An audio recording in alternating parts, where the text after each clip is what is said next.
Hi, welcome to Grape Expectations with me, Andrew. Here I am for Yachting International Radio, and today we're going to discuss Bordeaux and Burgundy, two extremely revered, important regions in France, probably the most important areas for winemaking. I would even add, I would say that Bordeaux and Burgundy are probably the benchmarks in quality winemaking as we know it today.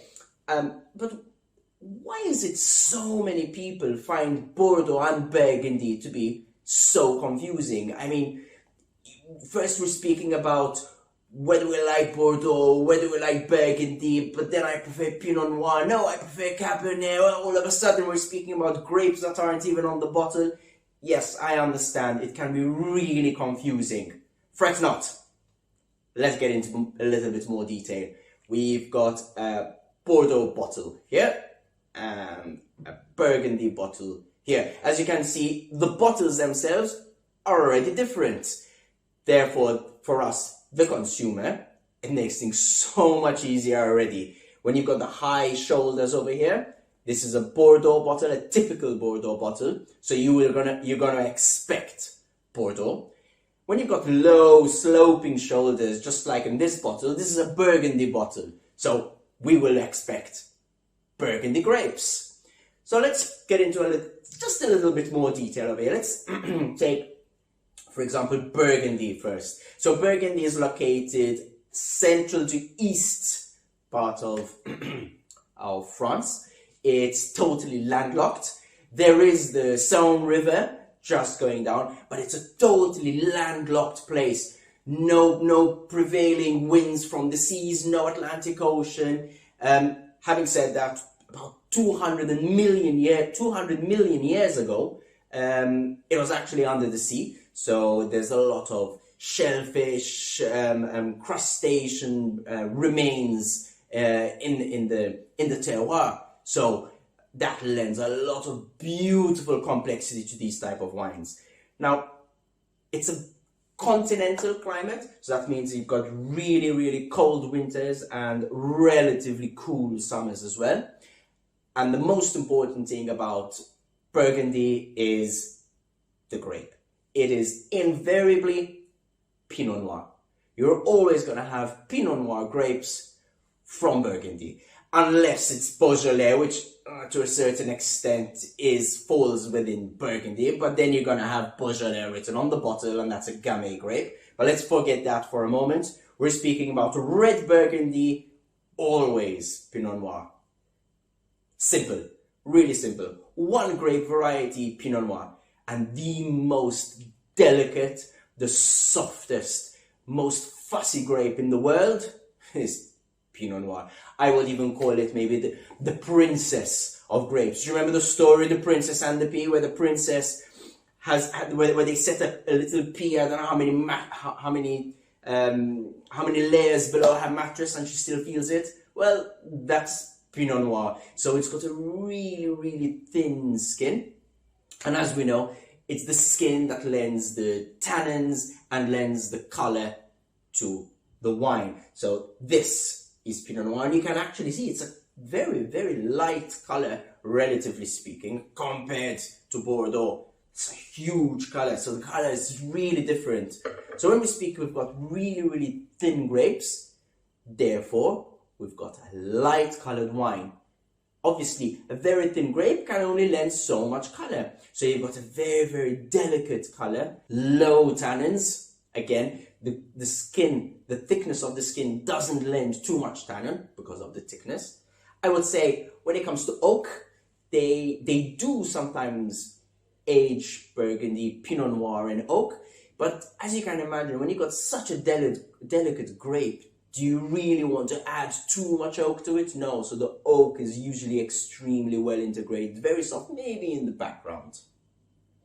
What about the flavors of Pinot Noir? Here, this is a young 2019 vintage, and the flavors you get from Pinot Noir are red berry flavors. It's virtually always red berry flavors. You got cherry, strawberry, raspberry, these lovely red fruit flavors.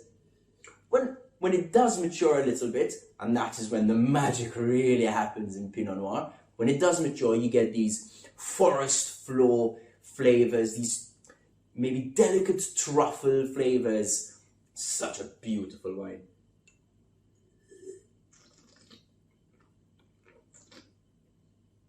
The acidity is extremely high, and that's because it's such a cool area. Let's go to Bordeaux now. Immediately we notice the color is totally different. There is no Pinot Noir in Bordeaux. In Bordeaux, different to Burgundy, they use a blend of grapes.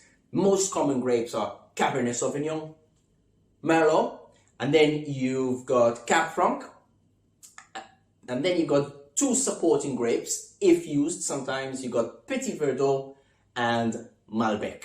So Cabernet Sauvignon, especially on the left side of the bank. So now when we're in Bordeaux, we've gone westwards in France towards the Atlantic Ocean. So you get the Atlantic breeze.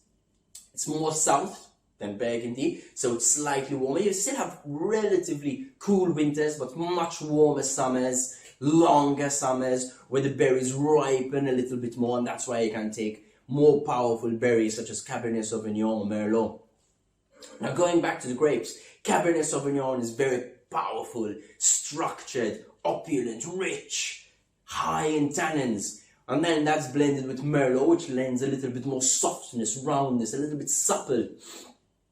And then you've got Cab Franc, Petit Verdot, and Malbec. So those are maybe more supporting grapes. They give a little bit of spice, a little bit of structure, complexity. They add complexity to the wine. So I can imagine it's really difficult to decide what percentages of these grapes go into the bottle. Again, not written on the bottle. And neither of the bottles do I have written whether what percentage there is in the Bordeaux or whether the Burgundy is even Pinot Noir, and that is probably one of the most confusing things about Bordeaux and Burgundy. What about the flavors in Bordeaux? How do they compare to Burgundy? So in Burgundy we said it's red fruit flavors, and in Bordeaux we get black fruit flavors. We're saying blackberry, we're saying black currant. Oh yes, this is really, really black and strong and rich, much fuller bodied.